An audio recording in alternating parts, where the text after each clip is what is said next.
You don't have to jump in on every trend, right? You don't have to do all of them. I think you want to be strategic with it because you think about like trends and memes, they continue to exist and have life in them when each new post is making them better, funnier, more interesting. And then they tip over where each new post is making them irritating and boring and less interesting.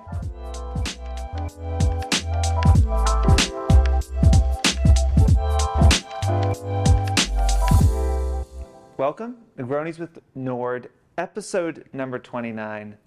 I'm back in a hard cast. Y'all probably missed my other cast. This is now week 3 of this saga. I had surgery last week and they put a screw in my wrist. Aaron maybe will put my x-ray up there so people know that I'm not being a big baby. I'm slowly but surely losing my mind. I've completely run out of clothes to wear because I obviously cannot wear a suit. With this one, I can fit my arms back into a long sleeve shirt, so I've got like a few more options. I am suffering, I have to say. Be careful when you fall. Try not to fall with your fingers spread out. Apparently this is like the problem. But I digress. We're back. A few things to talk about today.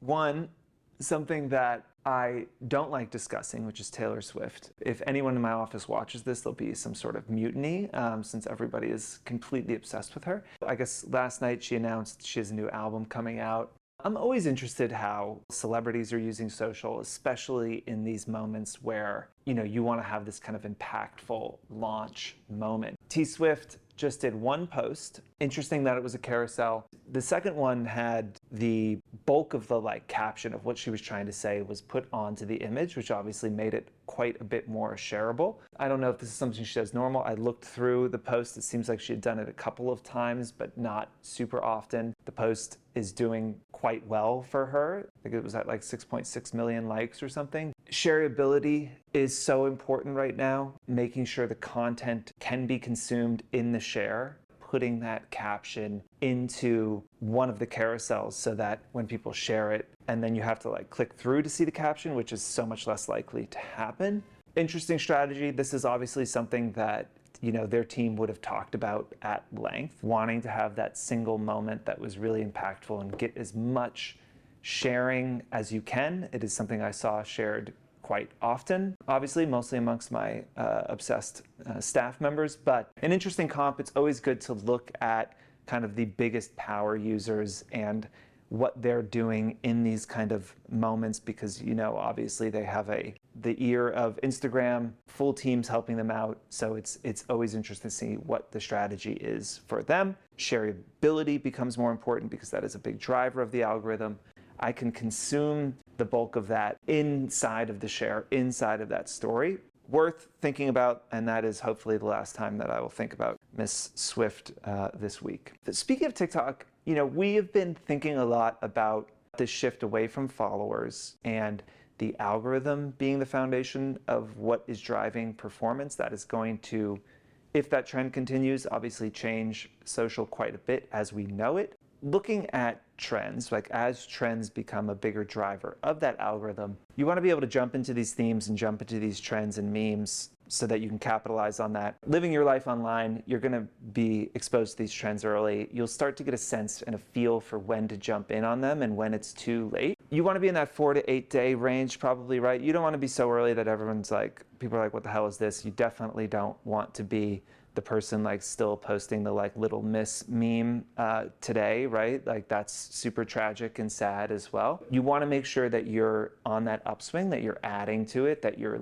expanding what you can do with this trend, or you're doing it in a way that is interesting and unique and is going to actually serve you. Being able to pick that apart will make sure that you are inside of what the culture of these apps are at the moment without having to just jump onto every trend, which can make you look a little bit desperate. I've been noticing just how much simpler videos are getting. If I think about outfit videos on TikTok and Reels 18 months ago, it was about getting into the car and on one door and then getting out the other, and it was day to night and these kind of crazy transitions, and And now I think of like outfit photos, and it's like people putting their phone on the ground and then like walking back and like, lifting their back foot and giving a peace sign, and like that's the video. TikTok just culturally will need to shift to a place where it feels easier to create the content. So I maybe feel like I can't jump into that 15 outfit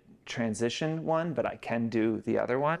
As time goes on, the vast majority of the content will be simpler and easier to create that people are consuming. Whereas like the kind of people that are more craft focused will do crazier and crazier shit. So like stuff will just kind of naturally start to separate, where the hard transitions and the hard things to shoot are going to get harder and harder as people get better and better at doing that. But the majority of what is going to be consumed is going to get simpler and simpler as a broader amount of the population tries to get involved. And like most people just don't have an hour to put a TikTok video together. They're doing other shit, their job, raising a family, whatever. But like ultimately most people won't have that time to put in. So we're going to see this trend towards simpler, easier to produce content becoming more and more popular. Anyway, it's nice to be back. As always, please send questions in. You can DM us, you can comment on here, you can email us, whatever it might be. Send the questions, we will answer them, and we'll see you next week.